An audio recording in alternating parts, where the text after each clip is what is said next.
por quê? Porque recebeu um tremendo chifre. Aí, né? Ficou todo nervoso para poder. A ex, que já não queria mais saber do cara, para ela voltar para ele, todo bonitinho, e ele ficar por cima da carne seca.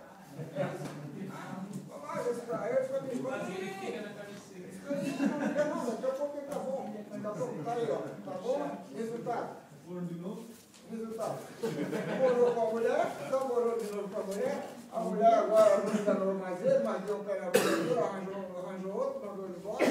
Mas ele também arranjou outro, está tudo bem, está tudo formoso, está tudo ótimo. Não tem se quer felicidade na guerra. Não sei por quê? Porque o pai dele disse mesmo: tu não me faz isso aqui, cara. Se tu fizer então, tu bora, eu deixo tu morto, depois eu chamo ele da mulher se quiser. Não. Opa! É assim. Não é assim, né?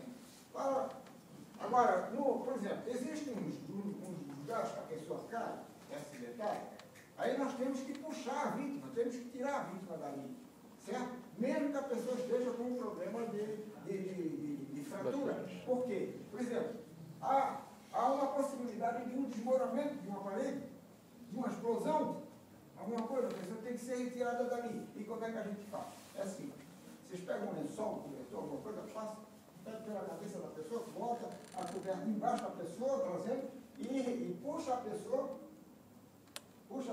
no sentido do comprimento, pelos pés. Nunca puxem pela cabeça. Puxem pelos pés. Sabem por quê?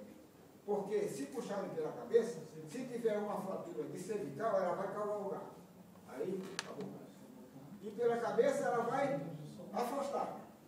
Se ela afastar, ótimo. Ela não cavou. Depois ela vai para o lugarzinho, ela